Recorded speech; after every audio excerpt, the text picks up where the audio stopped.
Hello, hello, hello, and welcome back to day 62. Um, let's jump straight into it, shall we? Uh, we kick things off today with numbers 18 to 20. We've had God confirm that it's Aaron to be his priest with the whole burden of the staff yesterday, and today we're jumping into God defining the duties of those priests and the Levites, um, which is quite detailed in its description. So I'm just adding to my notes, um, and so that's sort of that's spelled out in Numbers 18. It's finished off in Numbers 18.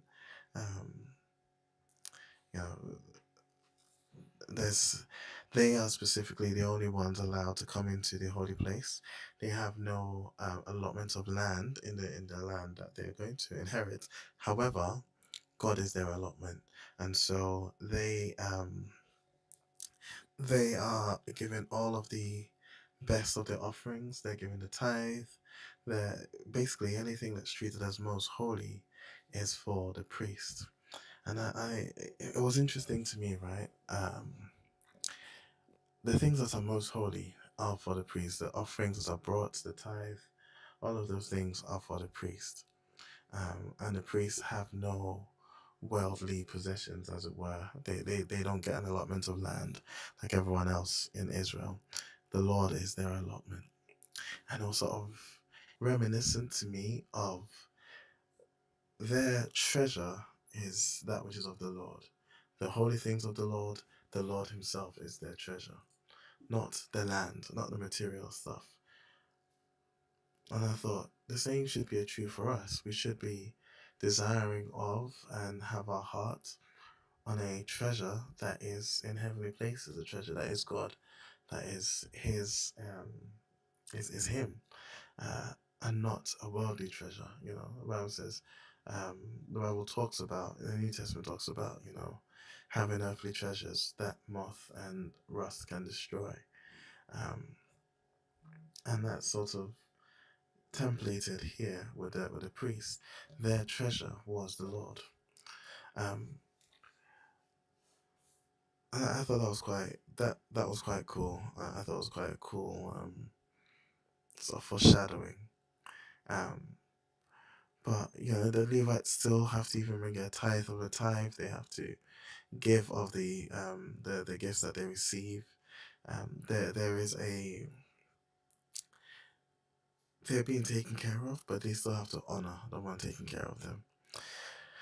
Now, Numbers 19 has this water of purification ritual where the people of Israel bring a red heifer, um, and that red heifer will be taken outside the camp, slaughtered, and its blood um, will be sprinkled towards the front of the tabernacle. And then this interesting thing is happening as the heifer is being burned. It's the priest will take a stick of cedar, a hyssop branch, and some scarlet yarn and throw them into the fire where the heifer is burning. Um, it stood out to me, right? The specifics of this. And actually, I think we saw this earlier on. I think it's in one of, I think it might be David Gusik's commentary, where he literally talks about this. But and you can see the tabs, I was reminded of his notes and went to have a look at what the cross was made. Well, yeah. Now, the Bible doesn't explicitly say, but it seems tradition suggests, all of these words, of which one is cedar. Interesting. And this was literally, yeah, this was David Gizik's notes. And it stood out to me again, so I went to try and find it. In John 19, 28, 29, a jar of vinegar was there, so they soaked a sponge in it, put the sponge on the hyssop plant, and lifted it to Jesus' lips. And then in Matthew 27:28, they stripped him and put a scarlet robe on him. So I can't help but see right here an image of Christ, right? You have to sort of know what you're looking for, and it's not so much image as it is sort of a key or a secret code, if you will. You know, if you wanna feel like a spy.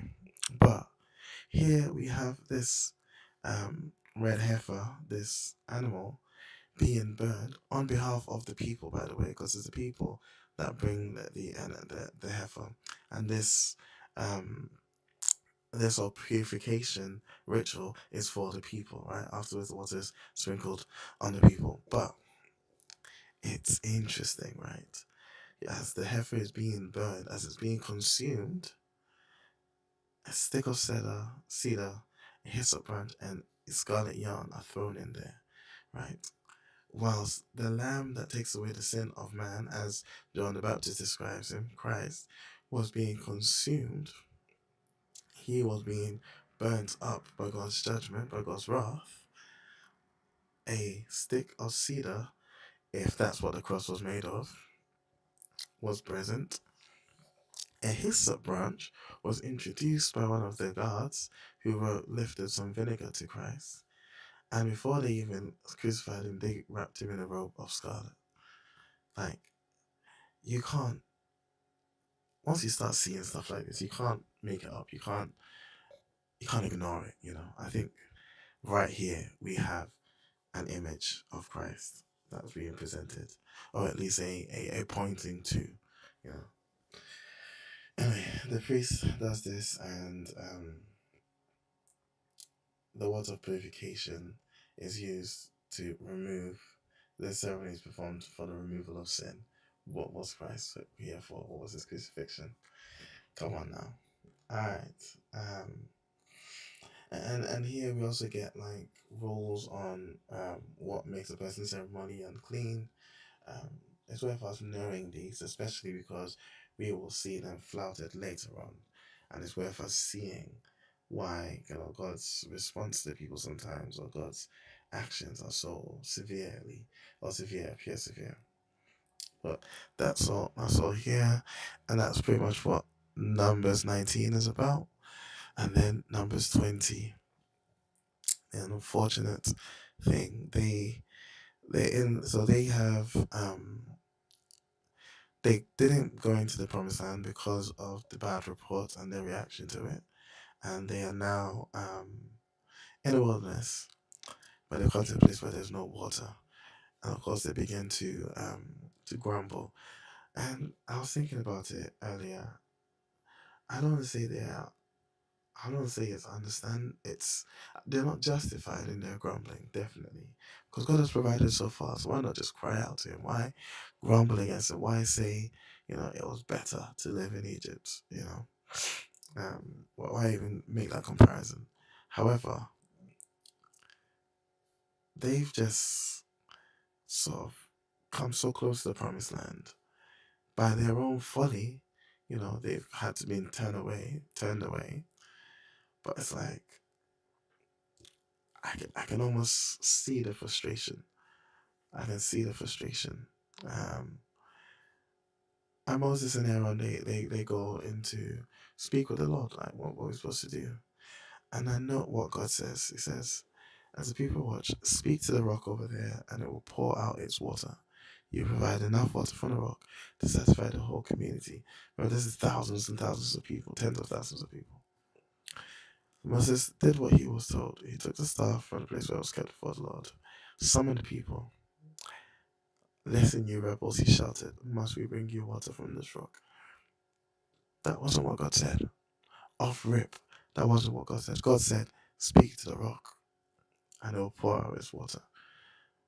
Moses said, listen, you rebels. Must we bring you water from this rock? Right? So he's gone from what God said to now how he feels. Right? But then also, he's pulling himself in as though he's going to bring them water, or as though he contributed to them about to receive water in any way. Right? God told him to speak to the rock. He speaks to the people. And then he strikes the rock. And he strikes it twice. Um, and in his striking, you can see his frustration. with the people as well. But that frustration really belongs to the Lord.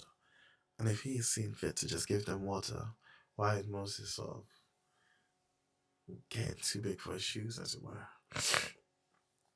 And there's consequences. Sorry for the sniffle. There are consequences. God refuses to take, says, okay, you didn't trust me enough to demonstrate my holiness. You are not going to go into the land that I've promised you. And it can be said that, Moses has been pretty good thus far, right? He makes one mistake. It's not one mistake, but he makes this mistake, and the Lord is cut him off from entering the promised land, right? But there's this thing about a leader that you live by a higher standard. And so where his punishment might seem harsher, it very much was. Um, I'm considering some of the things that have happened before, but he's a leader. Right? He's supposed to be a leader. He is their leader. So unfortunately, he gets judged by a higher standard. Anyway, that happens. They get the water, and they're trying to go through Edom, and Edom's not having it. Edom is threatening to come against it with his army. They promised that they wouldn't even drink from his wells. They just want to walk the road, cut through. Nope, because now they are feared people, right? Anyone that's heard of what God has done for them is fearful of them, to see if they have some sort of ill intent towards them. Because if they just open arms, girl, our cousins practically, come through, then it'll be all good. But it seemed they were threatened at the very least by Israel. So Israel turns around, they can't go through Edom. And once they reach Mount Her, Aaron dies. And Moses grieves him, he grieves him. But his son, Eleazar, is made priest in his stead, and all of Israel mourn him, and they mourn him for 30 days, which is an honor. So that's Numbers 18 to 20. What we're reading tomorrow. Tomorrow is 21, 22. So, God willing, we'll be here trying to break it down. And I hope you have a good rest.